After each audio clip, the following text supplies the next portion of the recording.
We're here. We're live. Hey, it's an Elsewhere podcast. Why do I laugh every time? I don't know, bruh. Uh, Like, bruh, get it together. Welcome in everybody that is here. We are here with Skulls, of course, Hello. and with Rachel Geek. Hello. And today's a little bit different than what we usually do. We actually have a topic. If you guys have not seen the description, check it out. It matters. Also, check out the scrolling text.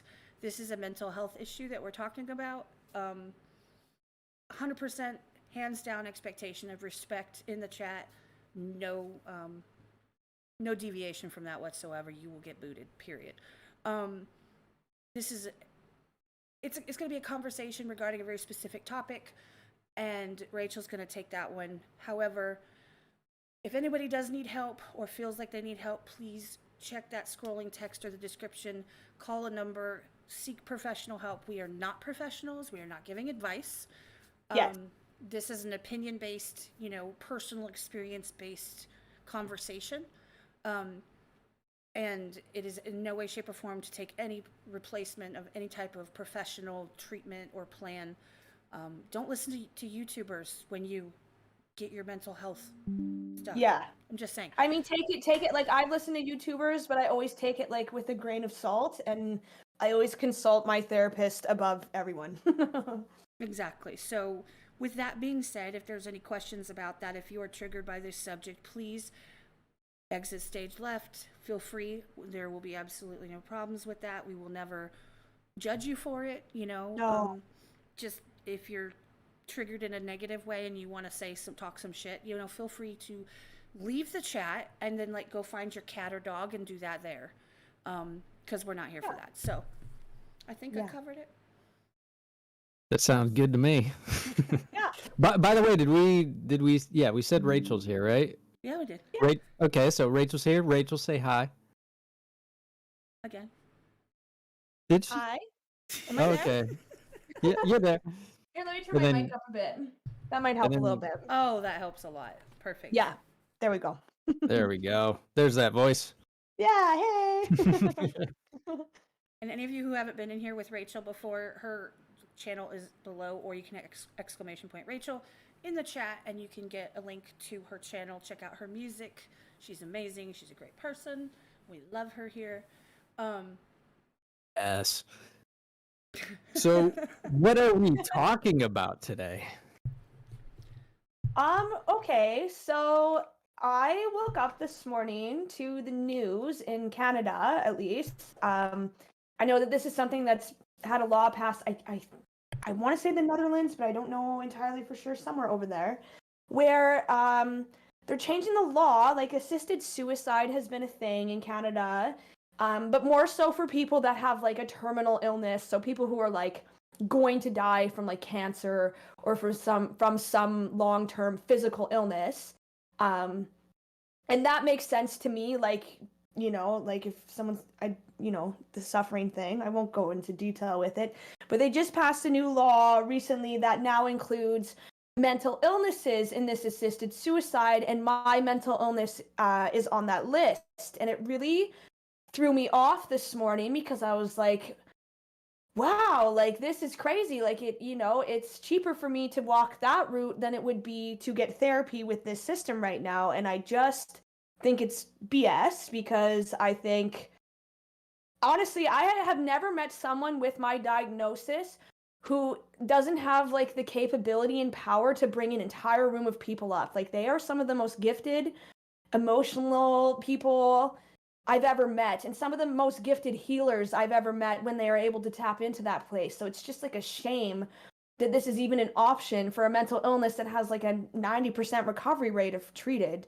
So I just wanted to talk about it today because I know it triggered me, and I know it's probably going to trigger a lot of other people with this mental illness, and I just want us to nip that narrative in the ass as fast as we can, because it's bullshit, because y'all are so strong, and like, no, it's not. No, that's not an option. It's not for us. Like, we need these people on the planet, and I believe that to like through my heart and my soul. So that's kind of why I wanted to talk about a bit today. Well, my first impression and hearing about it, and then we were talking about it, me and the mods were kind of discussing it before we did this. Looking up into the article. By the way, there is an article in the description for you guys if you need some context.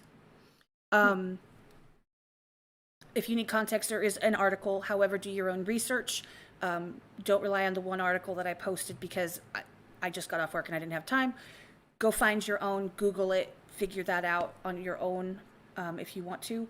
But the first thing I was thinking was, okay, so if you give somebody the idea, right, that one of the routes you can take is the route of assisted suicide, right? If that is a route that you can take, at what point is that available? So at what point, and in my opinion, I feel like it's giving up. Like you give up and you're like, okay, I'm done. It's no more, right? Which Yeah. I can understand the mentality. However, on the flip side of that, at what point do medical professionals say, okay, well, yeah, and your next viable option is, let's just do this. Like, Yeah, it just does this and especially with what I struggle with, which is BPD. We have the highest suicide rate out of any mental illness. I mean, aside from anorexia. Anorexia, they have a higher death rate because of other obvious things there, but the highest suicide rate is BPD, but we also have a great recovery rate. So it's just like confusing to me because like I've been hospitalized twice, and in those moments when I was very, very low, if I would have known this was an option for me, who's to say I wouldn't have exercised it, and then I wouldn't be here today putting the music out I am and offering and like working in a group home with like homeless kids. And that's the other thing is like there's like I don't want the kids I work with to hear this and think that that's like it's an option. It just seems like a cop out when like there is like the possibility for like people to live with this illness if they get the help. But the problem is like getting the therapy can be extremely difficult and it's very expensive if you so it's either you try and pay $300 an hour up front or you go on a wait list for 3 years and hope that you can manage those 3 years until you get a free therapist, right? So it's just like okay. this system is broken if that's like the other option. It's just like, well, I guess you could just do assisted suicide because like in my mind, anyone with this illness can recover from it, and some people might have to work harder at it than others, and I totally validate that, and some days won't be the best, but I just hate how that's like become an option. Like I you know what I'm saying? It just seems ridiculous to me. From your understanding, is this covered by, for example, in the United States, we have like Medicaid, right? So Medicaid would cover certain procedures, Yes. certain therapies and things of that nature. So the equivalent, is it covered? And like, hey, not only is this now legally an option, but we're gonna pay for it. And where does that money come? Like, who's assisting and helping? So in Canada, like our healthcare is free to an extent, right? But like with these mental illnesses, like even in Canada with the free healthcare, it's still I was really blessed. I came from a family that had money. If I didn't have that family, I would be in a way different place now because the therapy I went to was like $300 an hour. I now pay for it myself.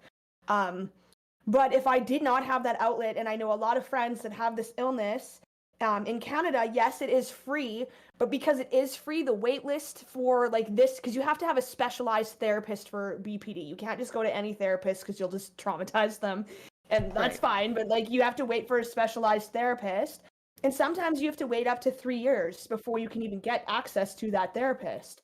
But with assisted suicide, you can do it in 90 days, and it's just like, why?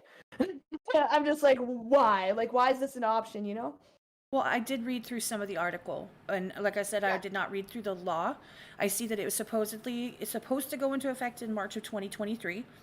Yeah. I know that it's been talked about for a while. There are countries and states that allow this, so this is not something that's brand new. Yeah.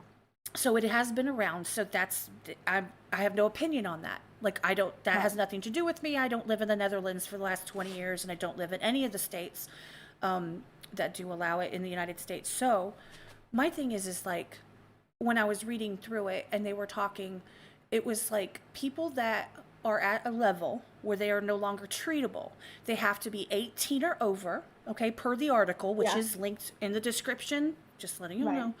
it said they have to be 18 or over and in basically full mental capacity. Like they have to be in control of their own mental faculties. Now, without Yes. trying to be offensive, legit, my question is, if these mental illnesses, right, literally the definition of a mental illness, not literally because I'm not reading a dictionary, is that there is something that is not quite on par. It's not going on the way that, generally it's going to take you through life on like that level plane. It's kind of throwing you all over the place.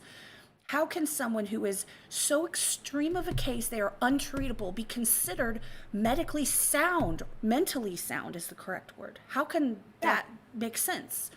It doesn't. And when you made that point, like when we were chatting earlier, I was like, damn, I didn't even think of that, because like the 2 times I was hospitalized for attempts in my life, like in that moment, I did not have the capacity to make that choice, because in that moment, I didn't want to stay alive. And thank God I had the support and the people around me to encourage me that like another life was possible. And I did not believe them in that moment. And for anyone that's in that moment right now, another life is possible. And when I was in, like, I didn't believe it. I was like, there's no way I can get out of this. There's no way I can feel better. And now I feel, I'm happy to be alive. I literally sleep less now because I'm so excited to wake up and live my day some days.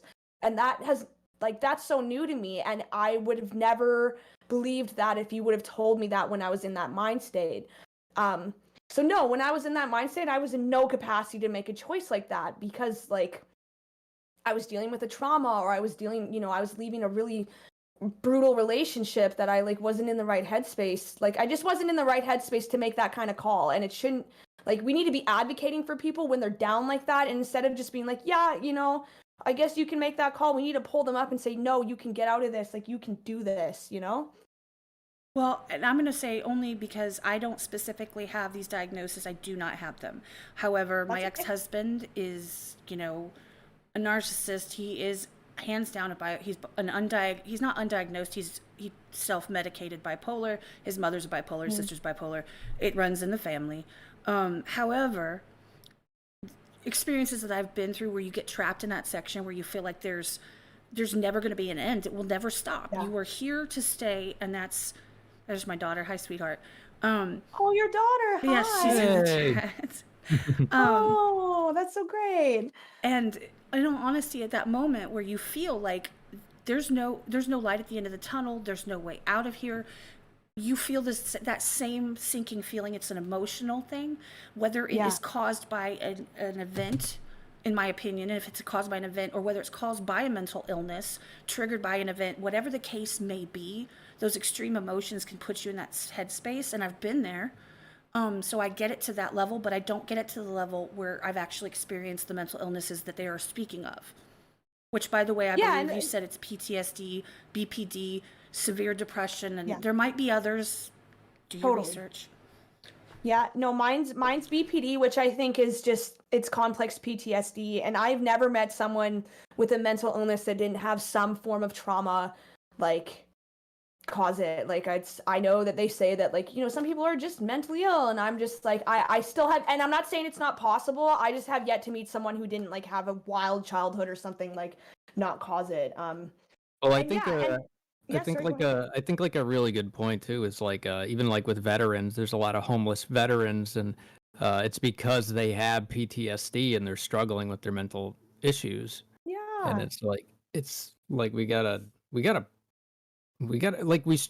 pick people up, lift them up. Like that's what's pissing me off the most about this, is that it's like, especially like our leaders, the people we elected to lead, what they're doing is they're not seeing our potential. They're seeing what we are in the moment. And it's like, when we're at our lowest, that's not who we are. That's not who we're capable of being. Like, at our lowest, we need people to believe in us. And the fact that they're just like, oh, you should just opt out, it just seems so irresponsible and it just, horrific. Man, like, if I could emphasize like where I was when I was hospitalized 3 years ago, like, man, when I walked out of that hospital, I was like, fuck, like, how am I going to get out of this? Like, how I see people in the comments here saying that like they don't see, like, there is a future, man, and my spiritual side, a lot of shamans also believe that people with mental illness are some of our most like powerful healers on the planet. And I believe that too. And that's not to invalidate, that's not saying like, oh, all the things you went through is like a blessing. It's not, like, it sucks, but like,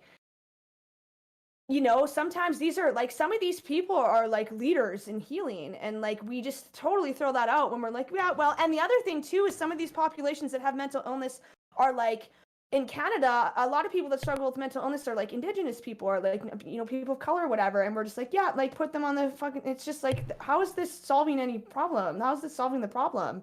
How about we like invest more money into like offering mental health services that are more readily available for people, like knocking down that instead. wait list a little bit, Yeah, helping with education so that you can get more therapists that are qualified to treat people and to be there and to prevent some of the issues going on. Not prevent, but like help them get through that.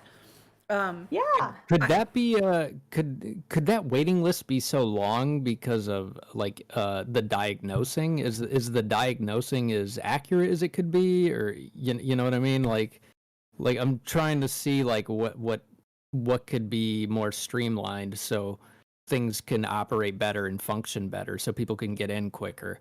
And if there's people who don't have that disorder or that mental illness and they're on the waiting list, that can be cluttering it up for people who really need it.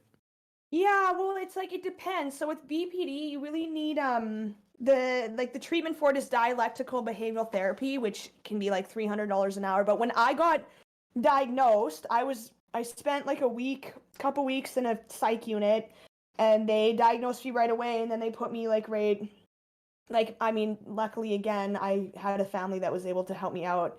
It was a weird dichotomy, the psychology of my family. I love them so much, but there was some shit going on there, but they helped me out, and they were able to pay for that therapy. But if I didn't have that, like, yeah, they would have to put me on the wait list. But there's like, I don't know, these mental illness diagnoses are skyrocketing because of social media, and there's just not enough resources for it. So I honestly, I don't know how to answer that, because I don't know how we would make that list smaller. Well, on that note, Well, I don't think it's a matter of like making it smaller, just a matter of how is there a large chunk of it that could be a misdiagnosis, or is it accurate? I think that's more my question. Which is hard to answer, obviously. Like, we don't have all that information. I'm just wondering if that could be a contributing factor to such a long waiting list. Because, like, especially here in, like, America, it seems like a lot of things are just misdiagnosed, especially the autism spectrum. And I think I'm seeing this new thing happen with the next generation, where a lot of kids like want to be diagnosed with a mental illness Trending. and stuff. Like, I think it's trending. yeah, and I think that's going to be a whole new mental illness in itself, and because that's wanting to be mentally ill is a mental illness. Like, I just think that we're 100% in a mental health crisis, and yeah, I don't know what it's like in the States. I know in Canada, like, healthcare is a lot more available, so I really empathize with people in the States that like aren't able to get insurance or whatever. But yeah, it's like, I don't know, there's so many angles you could look at it. Like, yeah, some people want to be mentally ill, but then like having this option available might just like, like if I was at the shelter that I work at and one of the kids like got onto this, like that's 16, they might think, well, fuck it, I'll wait till I'm 18 and then I'll just sign up for this, instead, rather than if they didn't hear that, then they might actually go on a different trajectory and be like, okay, maybe I can get out of this. Hearing it could potentially change the trajectory of their treatment and or life, in all honesty. Let me pause for just a second, because Tawaka donated $3. He suffers from depression. He's a 3-time suicide survivor. Can't afford meds but alcohol, and the people I met online has helped a lot. I feel that. I hear that. Mm-hmm. It's not, I wouldn't recommend that, don't get me wrong. However, I can understand that you got to cope how you cope, and if you're here today, then we're happy you're still here. Yeah. Menace tipped 50. Love what you all are doing. Stay creative. And he had a great question I wanted to address. He asked earlier, he says, do you think this narrative is a push from government or the private sector in a push for revenue? Not sure if it's okay to ask questions. If not, my apologies. Please feel free to ask questions. We're going to try and catch them. This is not going to be a really long one, so we're not going to be here for hours, with that. And we don't know to some extent, we are not part of either the government or the mental health, professional. We are just opinions, and she obviously has the experience from personal experience. So, Yeah. I mean, if you want to say what you think, I mean, feel free. I don't know Um, the answer though. for like, well, I mean, to me, like that's what pissed me off this morning. I was like, why? Like, my shtick with it is like, how is it cheaper for me to do that route than like get therapy? And like that's why like the whole system needs an overhaul, and that's why I love like the stuff like Tom and Nova talk about, because like they're challenging that sometimes. Yes. Like they challenge that, and it's grown on me over the last few years. I'm really, like, it's starting to make more sense to me now. I'm just like, yeah, like it shouldn't be like this. Like it shouldn't be like, oh well, you're just like, I would never go to a kid at the shelter and just be like, yeah, well, I guess this is just how you are now. It's like, no, like let's get up every day and make a different choice. But like, do I think it's for profit? Like in the States, it could be, because you guys have privatized healthcare. I know in Alberta and Canada, they're trying to privatize healthcare, which is just so unethical to me. I think it's ridiculous. It shouldn't even be a thing. But Right. I mean, this could be possible and could be the future of health. And that's why, like, we need to have these conversations so that we can, like, bring people up instead of, like, encouraging that and be like, and I want to be the living proof, especially with BPD. Like, I was probably an averagely difficult case, but the point is that like I'm on the other end now, and I want to prove to any of you that have BPD that like recovery is possible. Like I'm single, I don't have a favorite person, and I'm doing it on my own, and I regulate. I have not lost my shit in years, and it is like, if you're someone with BPD that thinks that those things aren't attainable, like they 100% are, Yes. and you can get there. Like don't listen to this assisted suicide bullshit. No, absolutely. And like I 100% hands down believe in the lifting people up. And my personal belief is, and like I said, I don't have the same mental illnesses, I don't have that. Totally. However, I believe that when it comes down to it, I think this community in general, the communities that we all mess with, I see everybody in the chat, I see who's here, and I know y'all's communities are this way too. You're never alone if you really need it. And most people that are in like the way we mess with in the community, like Cliff Beats the other day, he's like, if you ever need me, hit me up. He says it on his content all the time. Hit me up on Instagram. Wait, take me a minute, but I will reach back out to you. And he's very big on mental health as well. People support each other and they're there for each other. I'd say don't give up. I mean, I don't believe that there's any reason that you should not stop. You should stop fighting until no matter what, like, I don't care what situation you're in, just keep fighting. Keep going Yeah. for what you want in life, set your goals. And there, I've been in places where it felt like there was no hope. It was never going to change. This is it. This is the way it's going to be forever. I'm going to feel like this always. And I have thought about, well, is it worth feeling like this every day if it's never going to get better? And I felt like it. I mean, I got to that point. However, I was lucky enough and fortunate enough to have my children. And I thought, well, I'd leave my kids with, that son of a bitch. And that, yeah, that ain't going to happen. So that pushed me up and out, because I wasn't going to therapy. I wasn't talking to anyone, the whole 9 yards, which is not the same level. But to tell anybody whatsoever that well, yeah, we tried. I don't think that should ever be an option. And I'm talking No. about people terminally ill. I'm not saying that. I'm saying make them comfortable. That's not the same thing that I'm talking about. However, to give you an option to say, well, I'm no longer going to fight. Fuck it. Whatever. Well, and if that was an option, I probably wouldn't be here today. And Right. here's the other thing. The system doesn't want us to, like, it's like Tom's song about, like, prescription medication, Like, the system doesn't want us to fucking know that we can, like, conquer these things. I feel like sometimes. Like, we're more profitable when we think we're sick. Well, shout out And to your song. I'm going to say this, Yeah. and anybody that has not heard, come talk to me. Needs to go to Rachel's channel. It's in the description. Check it out. Listen to it and really listen to it and understand that when I say, and I've said this like I don't know how many times now, that song to me is you standing at the end of the tunnel, shining the light, telling people to come on, let's go. Here it is. There's another side over here, and I've been there, I've gone through it, and I'm now on this side, and I'm waiting for you to come to me. Come on, let's go.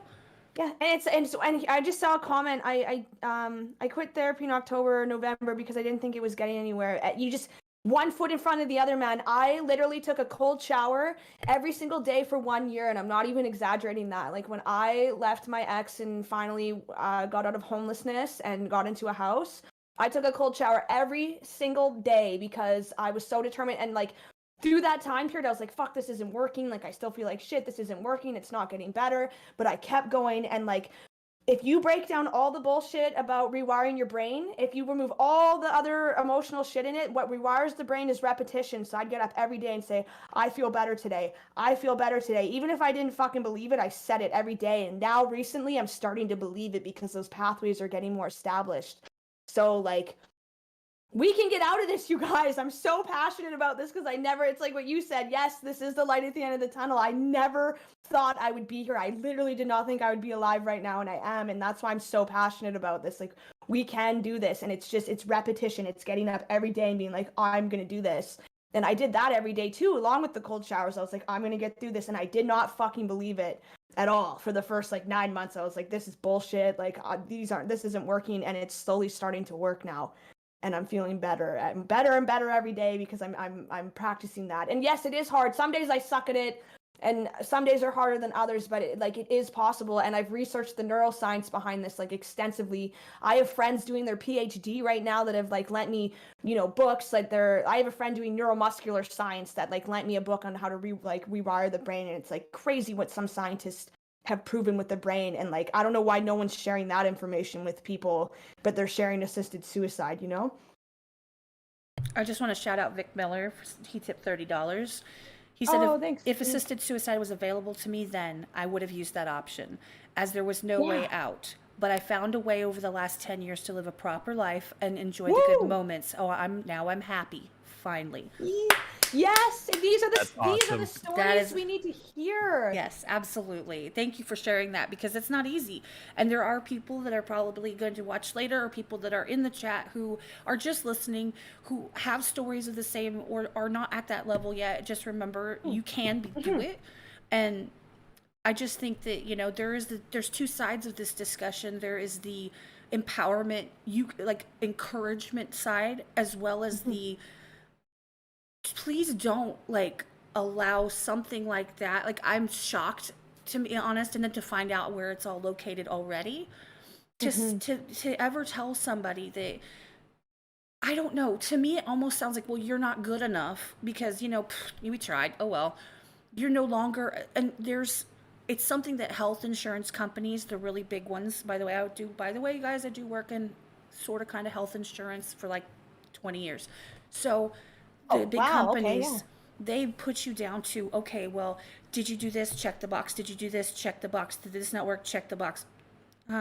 Okay, well, you're kind of a lost cause. And they tend to start not withholding treatment, but suddenly it's amazing how unavailable things become. And it's a very shady type of situation. I don't ever want anyone to feel like there's not an option, because I'm sure you just talk to the right people, just keep going every day. I promise you, there's a pathway there. You just might not see it yet. That's all. Yeah, when you are going through healing, when I've been going through this healing process the last few years, it literally felt like walking blind in the dark, and you just have. It felt like I was like, I think I'm going the right way. Like, I think I'm going the right way, but just one foot in front of the other is what I promised to myself when I walked out of the hospital. I was like, I'm going to just keep putting one foot in front of the other. And it does feel like walking around in the dark blind. And it felt like that for probably 2.5 years. And now just in the last 6 months, I'm finally coming out of it. So if this is you, just keep walking. And if you need if you just need encouragement, I try and hit everyone up that hits me in my inbox and Instagram. But if you want, I send affirmation videos to people all the time, and I put dumb backgrounds behind me, and I'm like, hey, today you can do it. And if you need that, message me. I'll do my best to hit everyone. I'm not a therapist. Let me emphasize that. I'm not a psychologist, but if you just need someone to say, hey, you can fucking do it, I'm happy to provide that.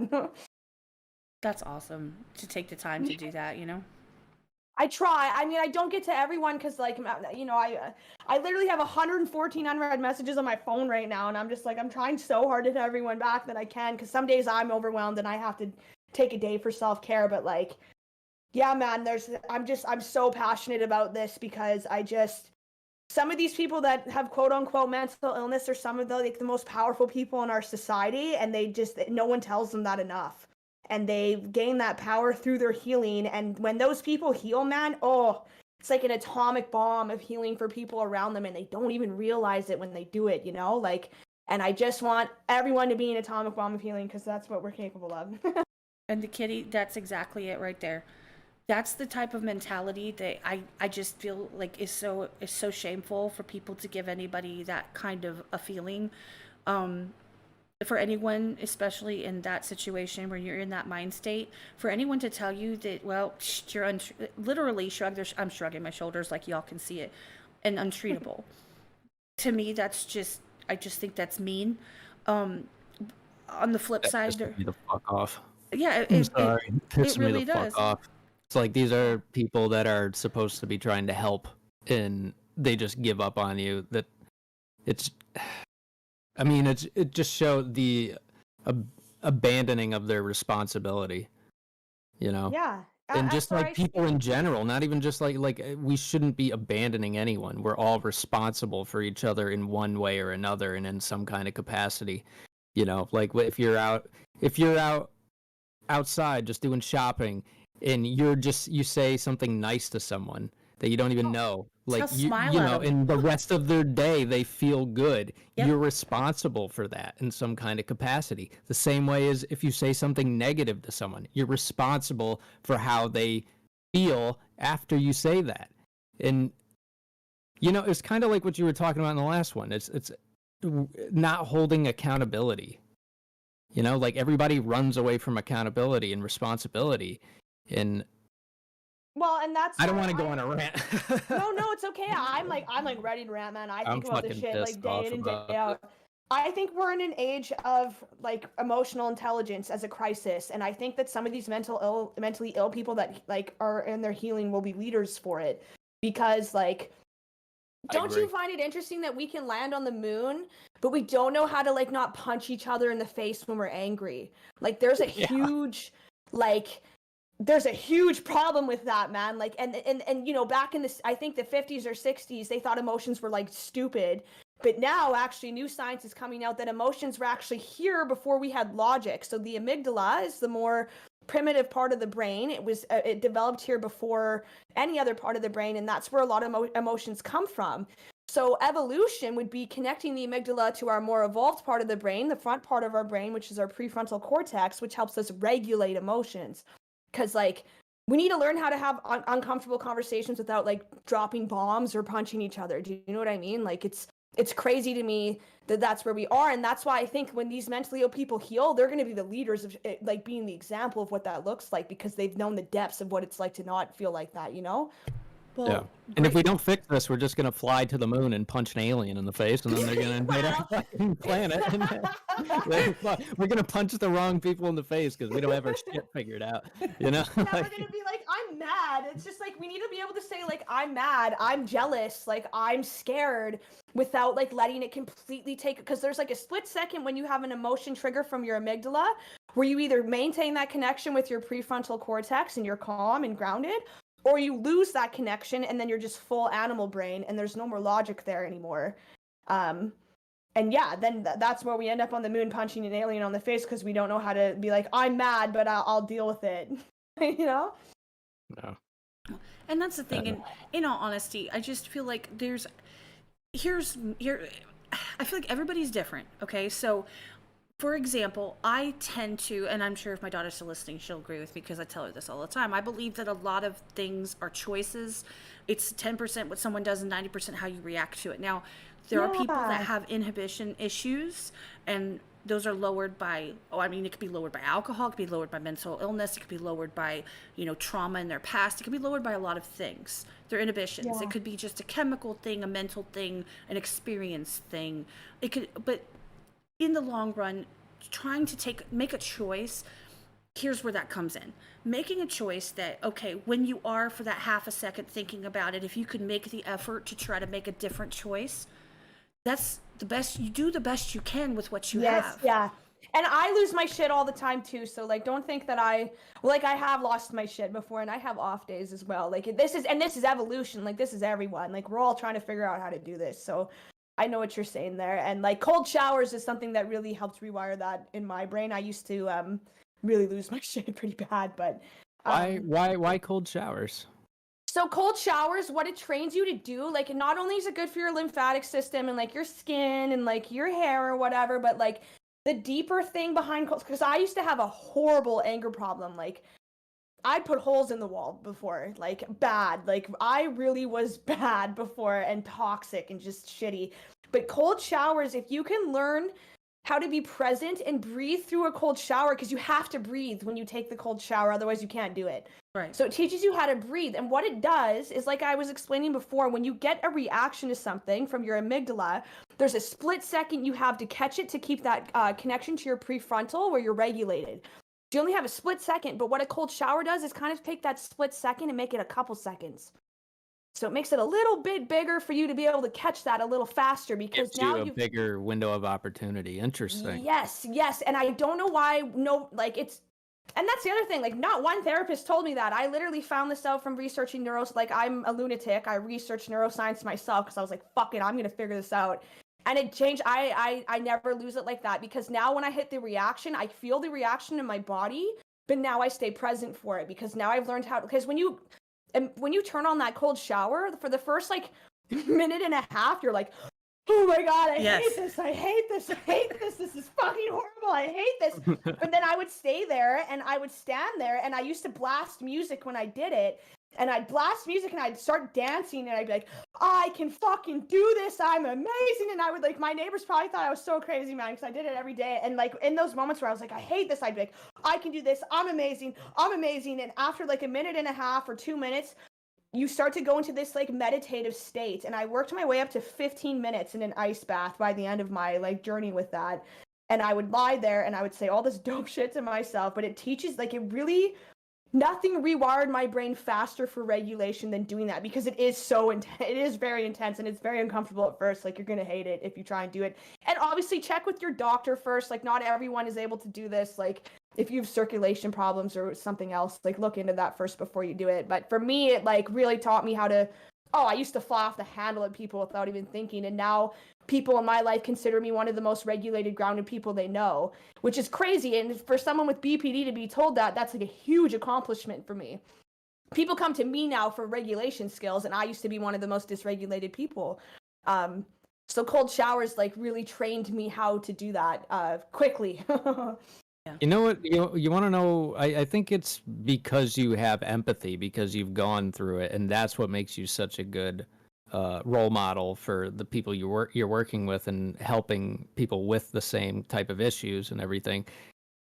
Just having that empathy, and I think that's a lot what's missing, at least in American culture. I mean, Canadians seem much nicer than Americans, but it's just like having that empathy and that awareness. And I don't know if that starts maybe in school, in our education system. Maybe we should learn a little bit about psychology and learn a little bit about our biology and how everything works together to make us and understand why we feel the way we do, so we can be more empathetic towards each other. Maybe that would be solve the problem in a big way. But since we don't do that, it seems like we have this proclivity to give up on each other more. Well, and I think I'm going to touch on that. I have science to explain that. I just wanted to address one comment on here. I saw Timothy. I don't understand why people think it's trending to have a need for therapy. That's a slap in the face to people who are suffering. But like, they're still suffering too in a way, but he's not wrong. There's like two sides to that one. I think it's like a new age of mental illness that's forming right now. The kids that want to be mentally ill, like that's a mental illness. But my other point is, so in my therapy, and like scientifically speaking, when our basic needs are met, so food, water, shelter, we're more likely to strengthen our connection to that prefrontal cortex more often. And, in the States, you guys don't have like the free healthcare. And to me, that's like a basic need, right? So, and there's less programs, not to say that like Canada's so much better. Like we are, the Indigenous children crisis up here is fucking horrific. So like nobody's better than anyone here.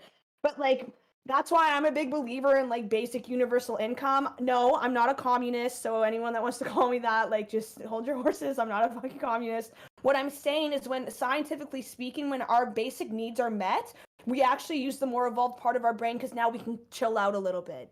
Now we're not in the amygdala. Amygdala is survival brain. So people who are in the amygdala are assholes because they're surviving. Because being an asshole, typically, if you have a gun to your head, like, being able to punch someone in the face in that situation is beneficial. Like, you need to be an asshole when you're surviving, but like the thing is that like we don't need to do that anymore. Like, we have the means to meet our basic needs, which is crazy to me why we don't just like give that freely to everyone, because like people would calm the fuck down, you know, and be a little kinder, you know?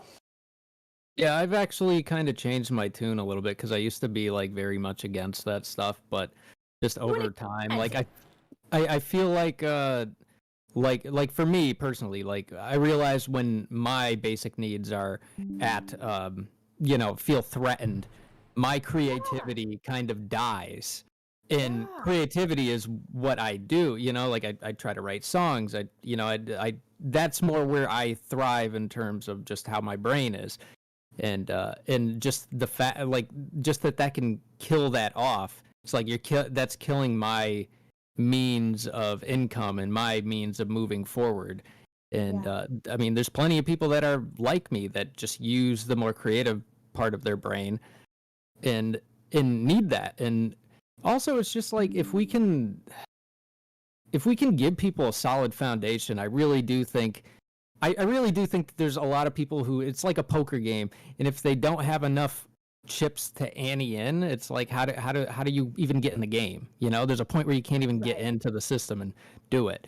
And like I said, I just get this vibe too now, where it's just like, I feel like we are just generally unavoidably responsible for each other to some degree. And I think we need to have that conversation to what degree? How do we figure out like how responsible we are for each other, and where do we start with it? Is it with basic needs? Is it with medical care? And I'm starting to kind of change my tune on that, because I do see how badly some people's circumstances and mental issues do beat them down, and it's hard to get back up. And it's like, we gotta start picking each other up. Well, yeah, and like I said, like I'm not saying that we go like communists, but I think like as human beings, like at some point we should evolve to a place where like, and like I said, scientifically speaking, people would calm down. Like with, like you said, food, water, shelter, when that's compromised, yeah, the first thing that goes is like creativity is prefrontal cortex, right? But like when you're in survival mode, you don't have access to that anymore, because you're just in full like, I need food, water, shelter. There's no time to be creative right now.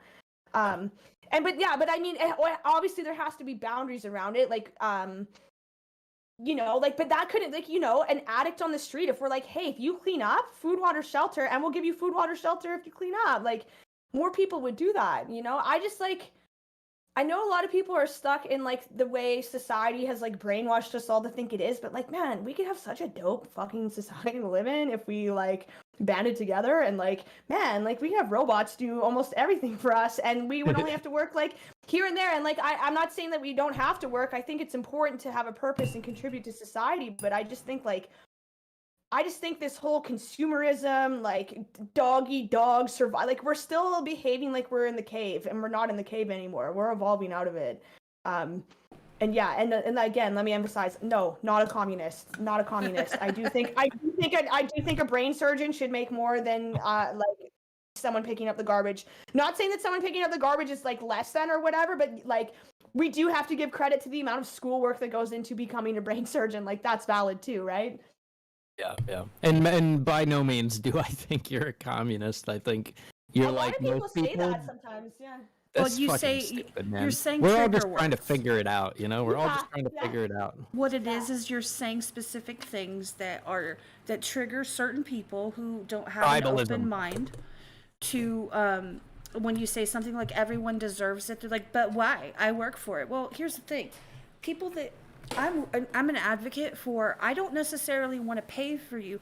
And I was saying this earlier in a different chat. I was like, look, I specifically don't donate to the United Way because they actually would put part of my donation towards something I don't believe in.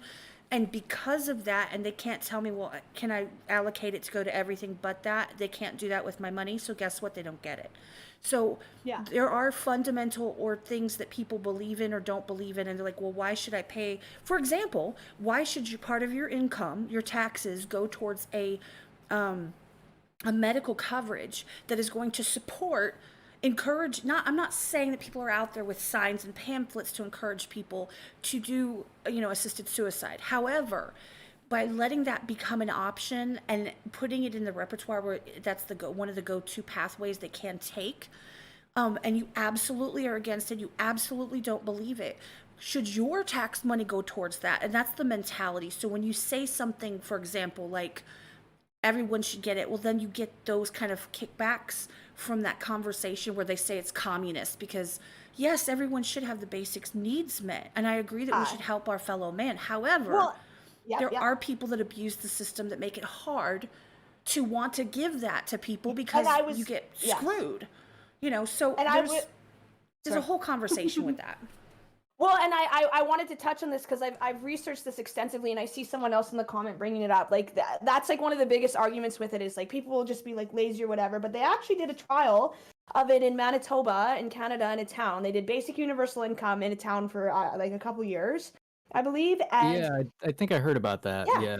Everything improved. More kids graduated, less mental illness, less strain on the mental health system, more small businesses open. Like, I'm going to say the vast majority of people don't want to sit around, and like COVID should prove that. Like we had the opportunity to sit around and do nothing, and people went crazy. Like people did not want to just sit around and do nothing. Like the majority of people don't want to do that. But of course, there will always be people that abuse the system. And that's why I'm saying like, there still would have to be boundaries around it, and we would still have to like try and motivate those people to not abuse the system. But like the experiments that have been done actually just prove that like majority of people don't just sit around. Majority of people want to be like contribute to their community, and like more small businesses were a thing. It wasn't just like huge corporations dominating everything, because people had the means to open a small business. Like it would just less crime, like it just improved everything across the board. And like and that's why more people are like considering it as well, is because like of that experiment. I mean, maybe they need to run a few more experiments to like determine that. But yeah, I mean, people will always abuse the system, but like there's got to be boundaries around that too. And it's like also those social safety, like the people that are already like very, very like big and successful, like big companies and everything, like the social safety nets don't really affect them in the same way that like a privately owned business would. So like what you want to do is you want to incentivize people to start businesses. And that would be good too, because if there's more privately owned businesses, that kind of evens out the economic landscape. And then it's not just the rich versus the poor. The wealth is spread more evenly. And that's a division in our country that really needs to be kind of fixed here, because I mean we're losing more and more of the middle class, and it seems like nothing is getting done about filling in that middle class back in and trying to figure out how to spread the wealth more evenly across our country. Yeah, well, and that's something else I've noticed too, is that the middle class is disappearing like entirely. And like, but that's why they're like I don't know, I think it's France, like they have a law there that like their highest paid employee can only make like a certain percentage of their lowest paid employee, which I think is fantastic, because there needs to be balance in everything. Like just because you can exploit like your employees and make like $10 million a year doesn't mean it's ethical. You know what I mean? Like I'm not saying that the society we're in isn't good. I love that. I like capitalism has done a lot. There's great freedom. Like I wouldn't have the freedom to do music and all this stuff. We're just evolving, and things need to change a little bit for some things, you know? And with freedom, you need responsibility. Like you can't have freedom without responsibility. So we're trying to balance that. And I mean, any country is. And say that again for those in the back. Say that again. With any freedom, you need to be responsible for it. That's emotional intelligence, man. That is like, that sentence is like a beautiful example of emotional intelligence. Like emotional intelligence is understanding what your responsibility is in any situation. So especially somebody in power, EQ needs to, so that's emotional intelligence, they call it EQ, needs to be applied to that. Like when you have that level of power, is understanding that you have that level of power, not abusing it. Or like what you said is having the responsibility, you know, like that is such a beautiful example of emotional intelligence. So thank you so much for saying that. Shout out to Thank you. I'm Bearcat. glad I said something smart. Shout out Wow, Bearcat. that was great. He tipped $10. Stay chatty. It ain't weak to speak. Oh. Amen. Well put. Thanks, brother. Oh, Appreciate this you. is great. You guys are great for talking about this, because I find with you guys, you know, we always try and keep it like right. I find life is a tightrope. It's a balance in the middle, and you both seem like you're kind of in that same place, like just walking right down the middle of it. Well, and here's the thing, like, for example, that's a perfect example is what you were saying about, like, you know, universal income and things that I legitimately, if you haven't figured out, I don't necessarily agree with, but it doesn't matter. Fine, yeah. Yeah. Because you're coming from a place in a different experience with a different research and different thought processes that I don't necessarily know, and I haven't necessarily gone down that route and researched in my own way. I personally think that, you know, people, if they were like me personally, I work and I pay for what I do. If I don't pay for something, I Yeah. go back to the register and I pay for it, like if I find something extra in my cart. However, people don't do that, and therefore that's where you get that, like, tipping the scales a little. So there's all these different conversations that can come from this. However, Totally. you know, there's no reason to not just be able to talk about it. I don't have to agree, but I don't have to diss you and be an asshole just because I don't agree. I love it. I love it. And well, and like the thing is that like I'm open to it too, right? Like you're not wrong there. I think the biggest thing is that it shouldn't be like this. Like, you know, I work too. I know people that work like 2 full-time jobs and still like struggle to make ends meet. Like if you're working a full-time job, and you should be able to make ends meet, no problem. And maybe that's like the bigger thing here is like, maybe it shouldn't be like across the board basic income, but like it shouldn't be this fucking hard. Hey, there's You know? from I mean, like that. I mean, like I feel like we all know that, because if you're working 80 hours, we can sense that the balance is off. It's like, Yeah. this is too much. So, like, we need to find a balance here, because I shouldn't be working, you know, two full-time jobs just to get by. I mean, like, and in my state, like rent is as much as a mortgage. Like, Yeah, how are people supposed to go out and live on their own when it costs the same to own a house as to rent it?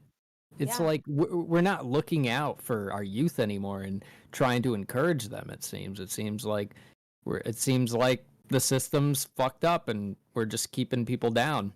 It's a survival mode system, right? Everyone's hoarding because they're in survival mode. And Oh, if I'm a you- hoarder, by the know? way. If anybody doesn't that? know that about me, you don't know me that well. I'm so a hoarder. Previous experience makes me a hoarder. I'm a food hoarder. It's okay. Hands down, I'm a food hoarder, and apparently a clothing hoarder, considering I can't like go a foot in my house without clothes. Jay, they're from the Redneck Riviera. Question: do you think assisted suicide is a government way of cutting costs of the strain of the economic impact of the universal health care, so there are less patients, so more profit going into the coffers? I understand what you're saying there, and I've wondered that a little bit, but I mean, my opinion is that that's some heinous ass shit, isn't it? Like, Yeah. hey, I honestly feel like they wouldn't, like, at the end of the day, like, I mean, I don't know the Canadian government as well as the US government, but if it was the US government, I wouldn't see them passing up on an opportunity to ask for more money. And I think assisting suicide would be alleviating money, not giving them an opportunity to ask for more. well, have we Yeah.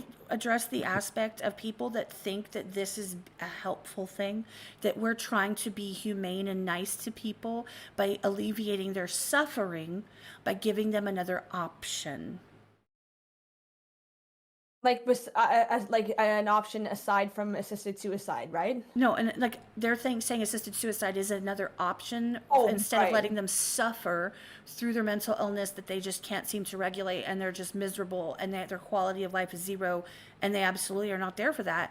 And there was a comment that was brought up outside of this live that someone had said, well, you know, and you think about it, like their family could be there, they could make a ceremony. Like, to me, that's a little bit morbid, a little bit like, whoa, okay. However, does it not have the same impact? And in fact, would it not have more impact on a family that you're not only choosing to do this, and they're shocked and they're sad and they're miserable and they're just devastated, but you also decided to like throw a ceremony and include them, invite them. Like, the mental impact on the people around you, the ripple effect, you know? Yeah. I just can't get over the idea of like you look at someone, and I mean, when I look at people, I see their potential, and like I could never take part in something like that because I see the best in people, and if they're at their worst, it's like I'm not, I just couldn't do that. I could never do that to another human being. It's just I feel like it's evil to its core, the idea. Yeah, and I I agree, really do. and that's what I love about, like, that's what I love about these conversations. Like, we don't agree on everything, but like we agree on like basic respect and like support for one another. Yes. Like that, you know, like how could you do that to another person, right? Like, I know, absolutely, absolutely. Like, if I were to see somebody who, when people approach me, there's people that have needed something, and I do my best to help them out whenever I can. I don't have the capacity to help out much, but I try. Like, because that's just what you do. And people have done that for me, and why not pay it forward? Like, why not lift people up? Why do people have to give you an out? Like, as far as I'm concerned, there's no out. You keep fighting. You fight and fight and fight and fight and fight. That's it. especially with a lot of these mental illnesses, they have a recovery rate, like a pretty good one. Yeah, Like, they thought BPD wasn't treatable, but it is treatable, and now they're actually coming out with treatment that is working on narcissism, and that's like totally cutting edge stuff. Like, it's very new, but it's working, which means it's on its way to being able to work for a lot more people. But that would be a topic for another day maybe, but like, it's possible to come out of it, like, from someone that was in it that didn't think I would. It's possible. Oh, I'm happy you're here talking to us now. Thanks. Dude, I think people just don't realize how tough they are sometimes, and especially in those dark moments.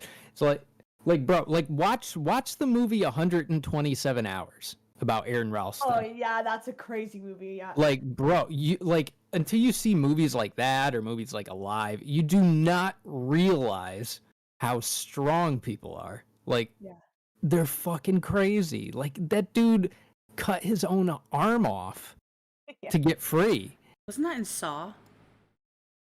well, Saw didn't happen. Okay, I haven't did seen happen too, yeah.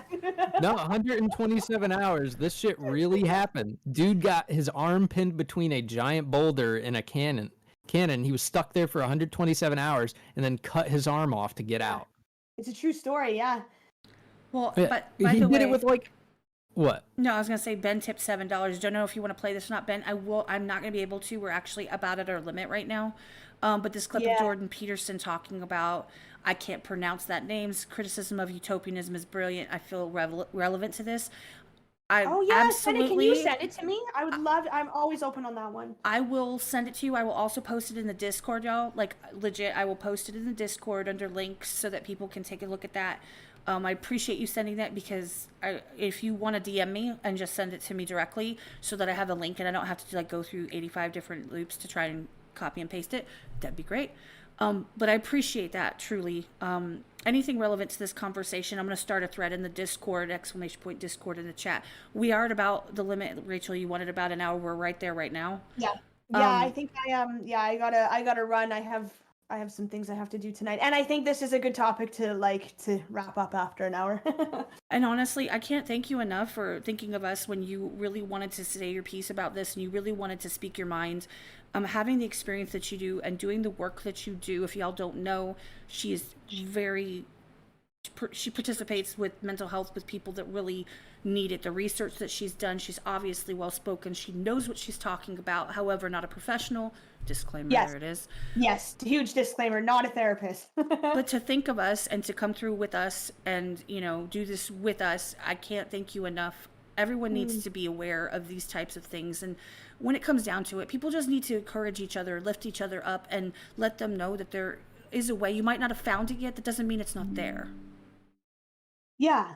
And it's good to have these conversations so people, you know, don't feel so alone. And like, you guys are probably some of the only people I would have this conversation with, because like, you guys have great emotional intelligence. It's like what you said. You're like, I don't necessarily agree with you, but I don't have to like abuse you. And that's like, that is like, I wish you could see my hand right now. I'm making like the Italian hand. I'm like, that is just emotional intelligence at its finest. And I respect it so much, man, because we can disagree without like going at each other's throats sometimes, you know?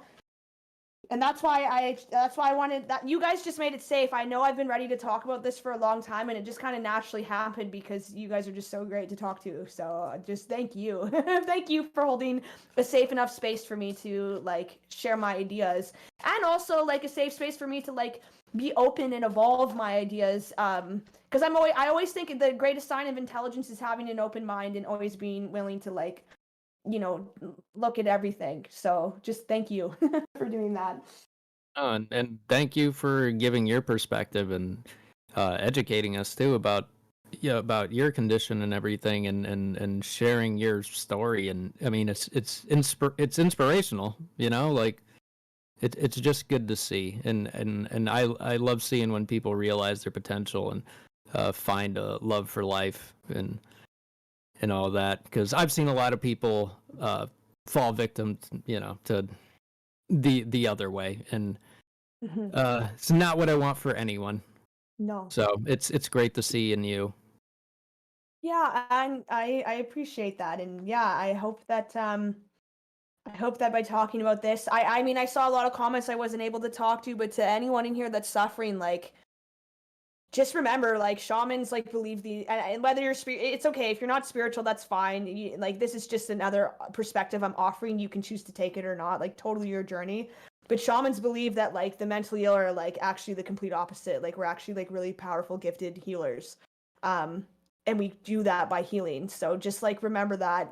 The next time a doctor or some stupid therapist wants to tell you that you're like a hopeless case, because I think I saw that in here, and that made me so sad. Like, not true. Go. I actually have a really great article that a shaman wrote about the way they perceive mental illness, and it's so beautifully written, and it really impacted me. So like, whether you're spiritual or not, like I said, you don't have to take that perspective if you want. Like, I won't take that personal. Like, it's just something that helped me in my journey. So. Well, honestly, to everybody in the chat, thank you for being here. We appreciate you. We've seen you here the whole time. We've been paying attention to comments, but this was not meant to be a really long one. If you have a comment that didn't get addressed, a question, and you want to leave it in the comments, please do that. I mean, I will check everyone and I will forward them to whoever you're asking. Not an issue. Jump in the Discord. I'm going to start a thread in a few minutes. And I'm going to, you know, for any of the links of things that, you know, make sense to you or you think are applicable, I'm going to open that up in the Discord for people to join and have a conversation. Keep it respectful, keep it cool. And I can't thank y'all enough for, you know, jumping in. This was a last minute thing, but I am so here for this. And this is what everything's all about, is just having these conversations, bringing things to light, getting at people with the experience and hearing their stories. There's nothing else I can say. I'm thrilled. Yeah. Like, this is great. Yeah. I mean, and I love this so much. And I think that everybody appreciated you opening up to your personal experiences and being willing to share those with us. And, you know, like we always say, anytime. You know that. Yeah, totally. Yep. Everyone in here, I mean, the whole like the chat in here was pretty solid. There's some really amazing people in this chat. So I see y'all, and you're all killing it, and just remember that. So thanks for having me today, guys. I appreciate it. Absolutely, anytime. All right, well, we're going to go ahead and end it here, guys. I'm going to put the outro screen, and then give me a few minutes. I'll jump in the Discord, and I'm going to open up that thread like I promised, and then you can drop the articles and things of that nature if you want to have a discussion, just stuff like that. And again, drop a comment, you know, make sure you like the stream, share it with somebody that needs to hear it. Honestly, let's open up a little bit of awareness about this kind of topic and situation, and just being able to converse about it without any kind of judgment or, you know, negativity. It really can happen. It's possible. Especially here on Elsewhere Podcast. Yes. Woo! Where would you be? And we'll see y'all elsewhere. All right, y'all have a good night. Bye. Bye.